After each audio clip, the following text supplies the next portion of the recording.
Por si las moscas, vamos a hablar hoy de la detención y el proceso de Emilio Lozoya, exdirector de Pemex. Hace unos días el Wall Street Journal dijo que tenía evidencias de que esta investigación iba más arriba y que podía implicar al presidente Peña Nieto. En la mañanera de hace un día, el presidente Andrés Manuel López Obrador negó tener evidencia. Y para hablar de estas implicaciones y otros asuntos, me acompaña Penilei Ramírez de Univisión y Ignacio Rodríguez Reina de Quinto Elemento Lab, dos periodistas a los cuales admiro mucho por su capacidad de investigación. Ellos han estado trabajando desde hace tiempo el tema de Pemex y yo creo que tienen mucho que decir. Y vamos a aprovechar también para hablar de cómo el periodismo también contribuye a esta discusión y a estas investigaciones. Pero comencemos con lo primero. ¿Afecta o no al presidente Peña Nieto? La investigación, esa es una gran pregunta. Yo creo que hay que situar la detención de Lozoya en un contexto político. Yo he estado revisando en los últimos días declaraciones de Andrés Manuel López Obrador de los años previos a que fuera candidato presidencial esta última vez, es decir, 2015, 2016. Lo interesante es que el discurso no es muy diferente a lo que él está diciendo ahora. Desde entonces él era muy crítico de Peña Nieto, decía que el cártel más poderoso en México estaba en Los Pinos y que había que investigar por igual a delincuentes de cuello blanco y delincuencia común. Pero él ha sido muy claro en todos sus discursos diciendo no vamos a ir contra expresidentes, como también iríamos contra Salinas o contra Calderón, que sabemos que son, digamos, posiciones políticas a las que él ha apuntado más en su discurso, ¿no? Eso por una parte. Y por otra parte, creo que sí es interesante analizar cómo ha cambiado su postura. Él al principio de su administración, cuando le hacían preguntas sobre procesos judiciales en curso de investigación, en la conferencia de por la mañana, él hablaba de lo que estaba pasando en la investigación. Y un buen día empezó a decir, no, la Fiscalía es autónoma, yo ya no me puedo pronunciar, no sé si se está investigando, que es un poco lo que contestó ahora esta semana a la pregunta sobre lo del Wall Street Journal. Entonces me parece que tampoco podemos... tenemos que leer sus declaraciones como declaraciones políticas finalmente. No me parece que sea tan literal. Él no está diciendo no se va a investigar a Peña Nieto, lo que está diciendo es nosotros no lo denunciamos, es decir, presidencia y la Fiscalía es autónoma. De esa manera él, digamos, salva su promesa política de no ir directamente contra los expresidentes, pero deja abierto el camino para que la Fiscalía indague y sabemos que está indagando. Nacho, propio abogado de Lozoya y el padre de Lozoya ha dicho, se van todos. Si se va mi hijo, se van todos con él. Mira, yo no estoy tan seguro de que es el mensaje de se van todos. O sea, obviamente está un poco como blofeando con la idea de que no, de que puede hablar, de que puede hablar. Ahora, pero es que yo, por ejemplo, que he estado siguiendo las declaraciones del abogado, uno puede darle dos contenidos a esa misma frase. No se mandaba solo, ¿no? No se mandaba solo había un consejo de administración que aprobaba colegiadamente todas las decisiones, había un secretario de Hacienda que tenía que firmar y dar visto bueno, había un presidente de la República que por supuesto anunciaba como parte del proyecto de Pacto por México, la compra, por ejemplo, en este caso de plantas, de fertilizantes para recuperar la soberanía alimentaria.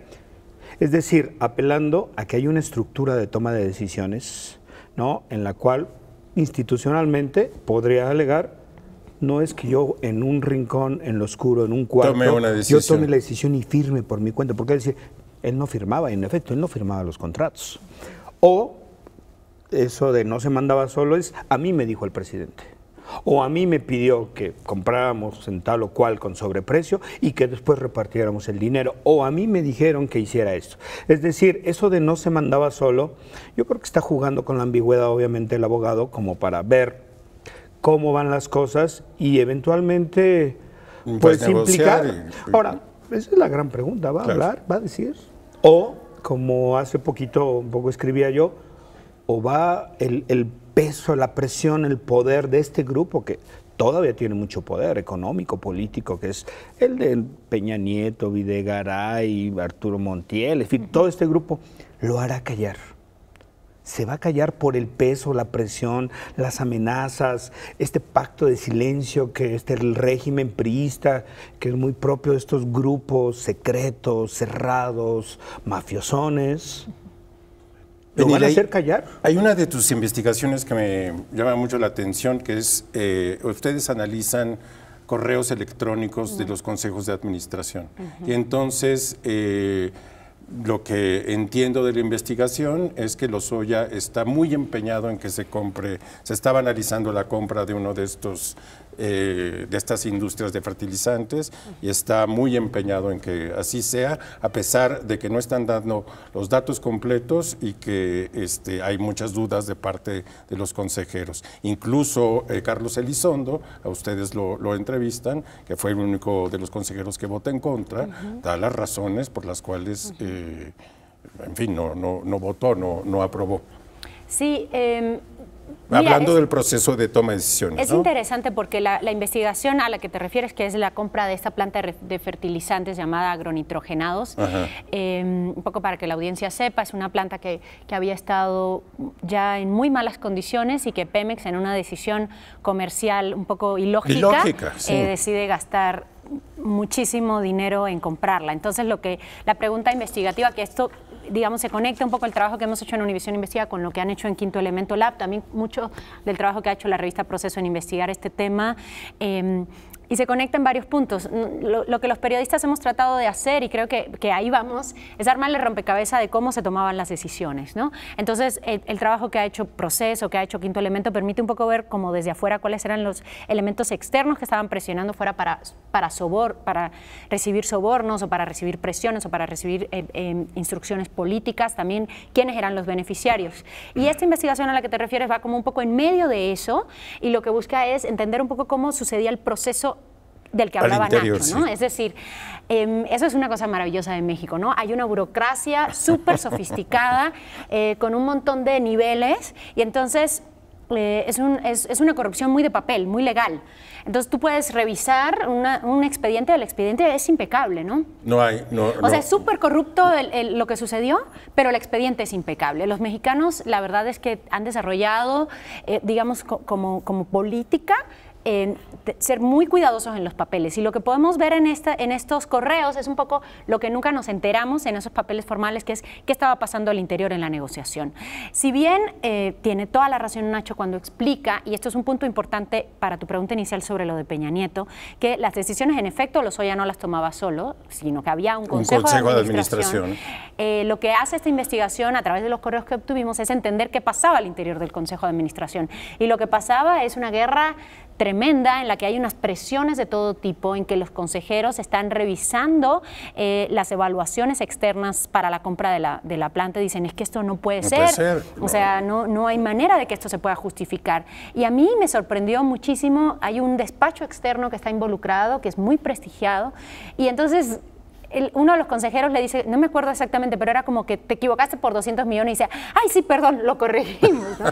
Entonces... Sí. Y el mismo caso era hay que recordar que hubo dos compras de plantas de fertilizantes, unas agronitrogenados y otras fertinales. Para fertinal fue lo mismo. Yo tuve acceso a algunos correos interiores en las que hay un consejero independiente que se llama Alberto Tiburcio, en el que él pedía a Pricewaterhouse, que es la calificadora, oigan, no están tomando en cuenta que esto es el costo de la deuda que tiene esta, se ha multiplicado y no lo están descontando. Ah, sí, vamos a descontar, tiene razón, 60 millones de dólares, como si nada.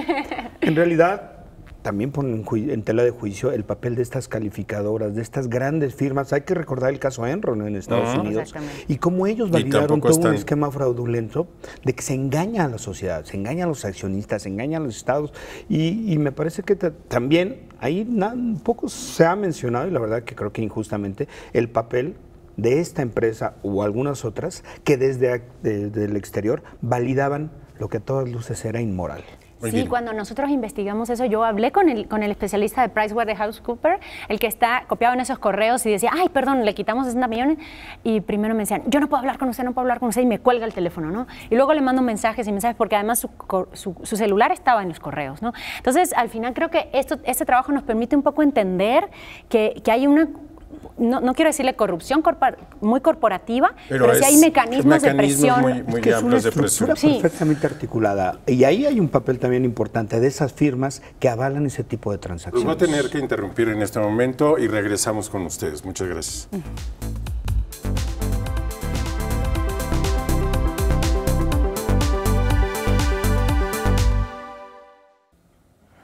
Por si las moscas, estamos de regreso. Yo soy Guillermo Sorno, estoy hablando con Penilei Ramírez y con Ignacio Rodríguez Reina, que son compañeros de trabajo, periodistas muy respetados. Estamos hablando del caso Lozoya y en este intermedio nos pusimos ya muy emocionados acerca de lo que revelan sus investigaciones.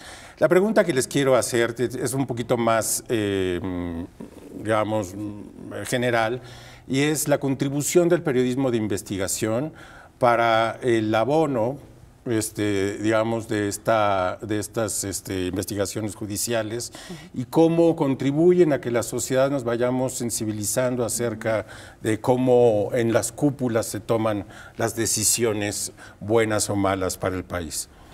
Pues mira, hay varios de ustedes que están en este asunto. Pues yo creo que algo en común que tiene el trabajo que hemos hecho es tratar de explicarle a una audiencia no especializada que las decisiones que se toman allá arriba, en ese lugar del poder que parece como inalcanzable, claro, y oscuro, en realidad también pueden tener, digamos, elementos que hasta risa te dan, ¿no? A mí me parece que al final el periodismo investigativo te ayuda a acercarte a temas que son un poco inasibles.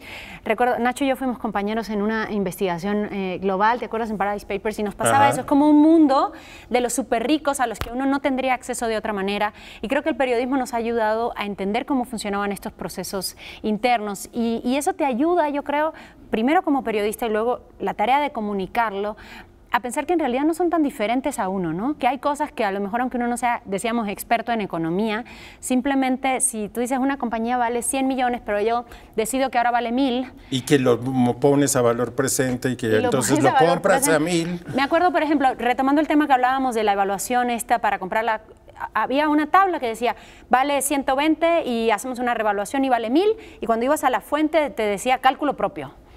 Entonces, lo que sea que eso signifique, ¿no? Signifique, si necesitas ser contador para... Claro, entonces me parece que el hecho de que lo revise un periodista, que a lo mejor va a pensar cómo la gente lo lee, te permite un poco poner en acceso público, no solamente, digamos, las revelaciones, sino también esto que es muy rico de cómo funciona el poder por dentro, ¿no? Cómo se dan estas presiones, cómo a veces se ausentan a una reunión, y sí pensar que al final el papel del periodismo también es explicar al público cómo funcionan estas estructuras, ¿no? Que parecen, insisto, muy inasibles, pero que al final están compuestas de gente de carne y hueso que también se equivoca, que también a veces deja pistas que parecen muy fáciles de encontrar, y para eso estamos nosotros, para poder seguir los documentos hasta llegar a ese punto en el que tú dices que no puede ser, ¿no? Claro, pero además yo creo que, aparte de esa, yo diría que labor de pedagogía cívica, de pedagogía política, me parece fundamental, es unos elementos que ayudan a construir sociedades robustas, bueno, hay un elemento profundamente democrático en lo que hacen Entonces, ustedes. lo que a mí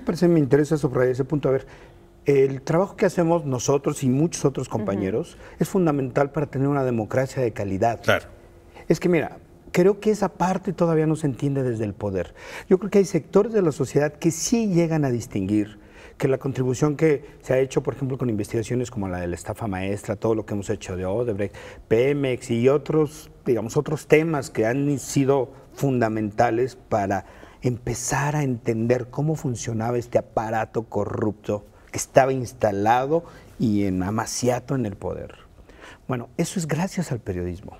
No, y mira, no es, digamos, gracias a esos esfuerzos que son muy, me parece, destacables de informar la nota cotidiana. Está muy bien, eso es importante, eso es relevante.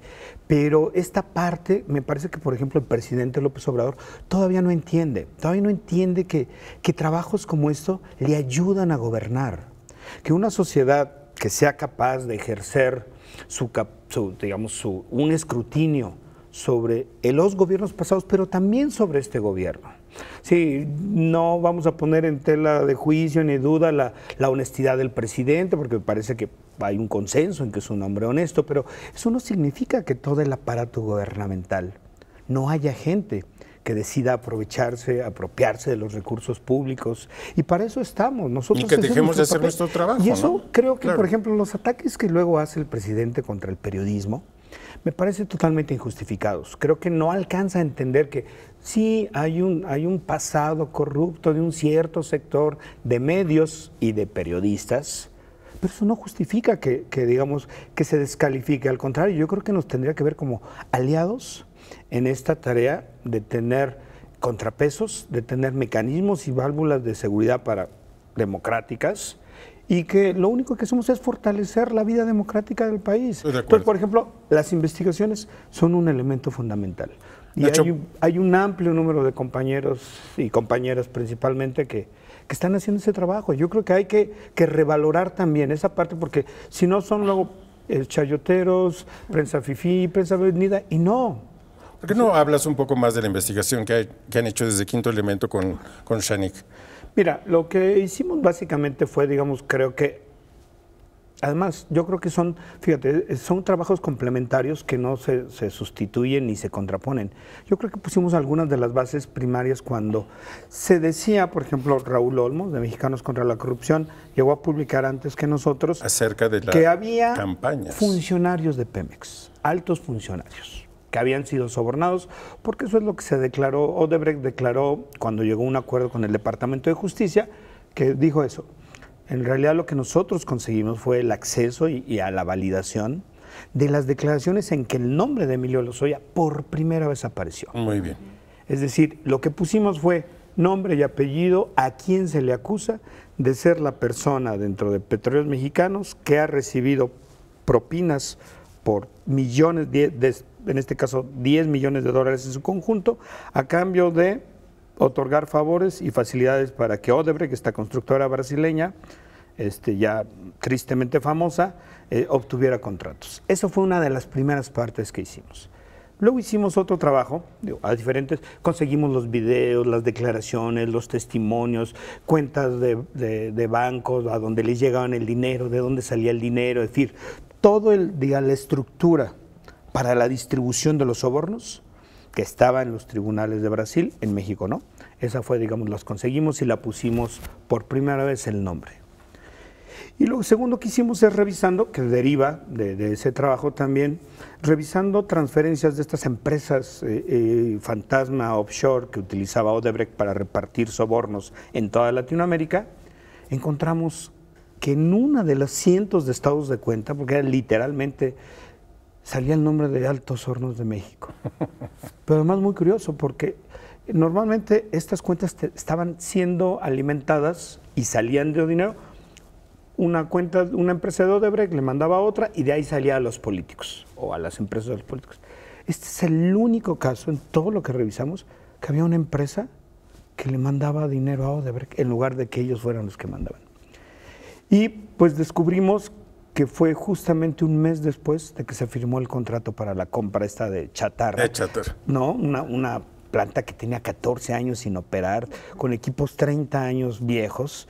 Entonces, empezamos a atar, investigamos y casualmente son $3.700.000 que se dan un mes después de que se firma el contrato, de que Emilio Lozoya en enero de 2014 dice, ¿qué creen? Ya vamos a ser autosuficientes en alimentos porque vamos a tener fertilizantes y acabamos de comprar una superplanta que vamos a rehabilitar y va a funcionar. Bueno, un mes después estaba recibiendo las transacciones. Muy bien. Eso es parte de lo que nosotros hemos estado haciendo. Vamos a una pausa y seguimos con Diego Penilei con algunas investigaciones que han publicado también. Gracias.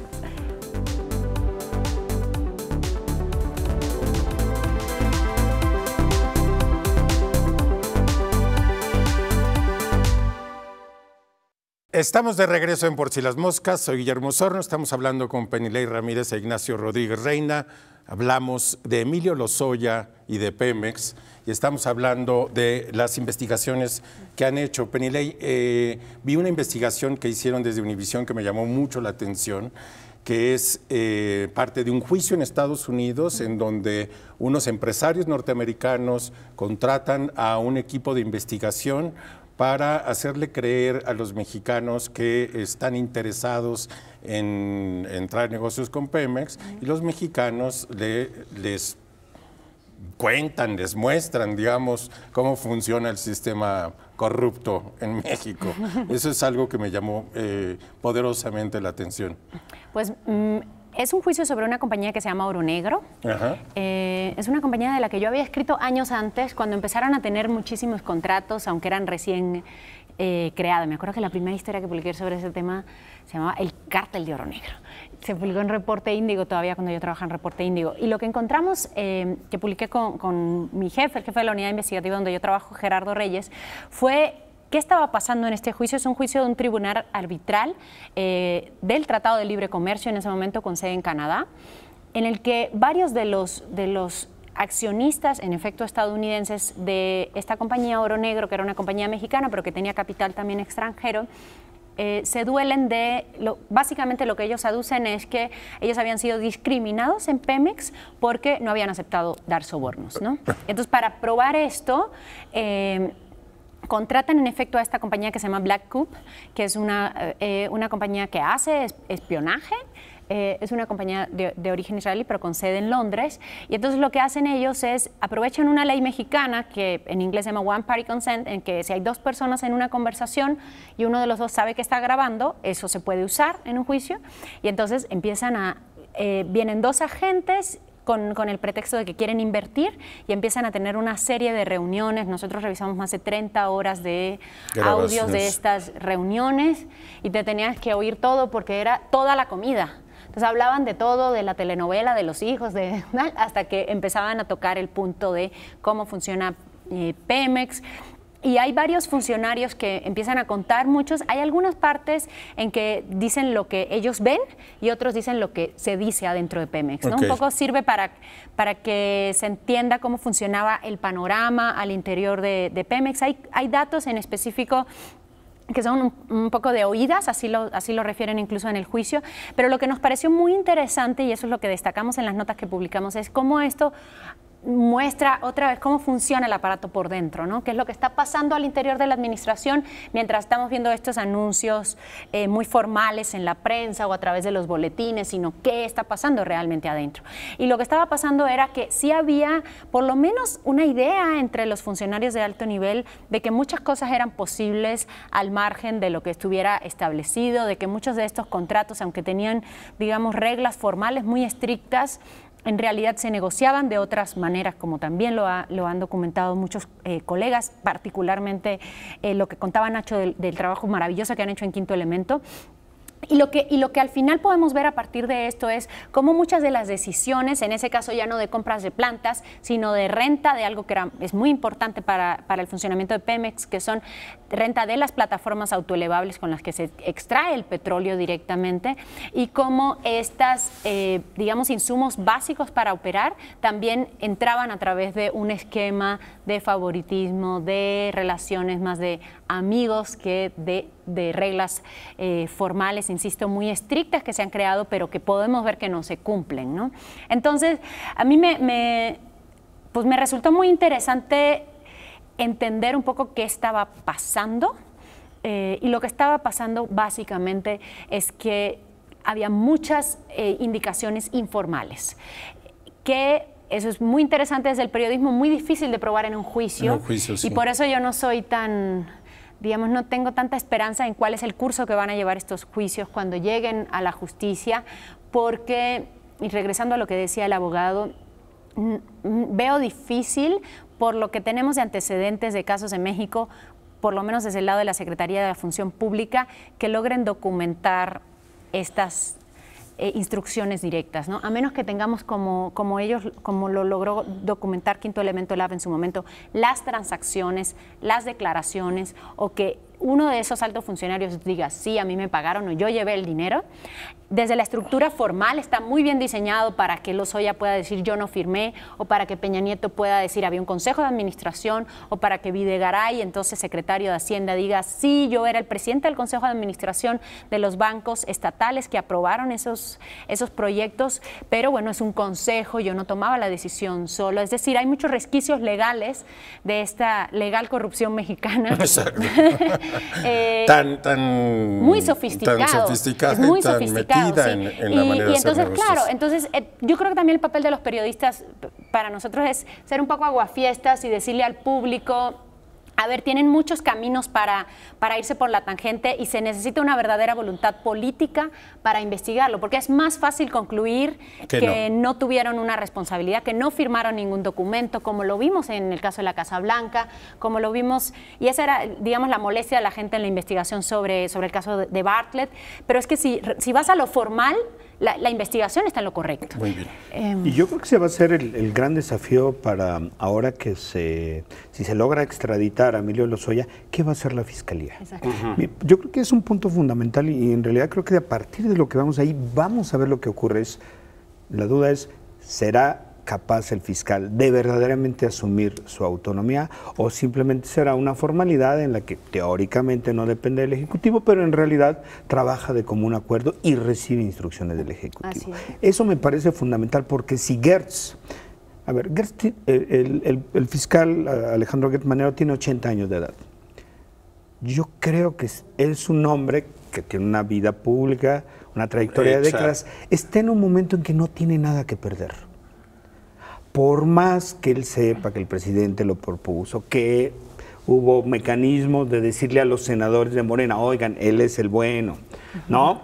Voten y designen, ¿no? Por más, él está en una encrucijada personal en que a estas alturas de su vida realmente, y ojalá y lo haga, si se toma en serio que es autónomo, creo que sí vamos a poder ver un avance en la lucha contra la impunidad y la corrupción.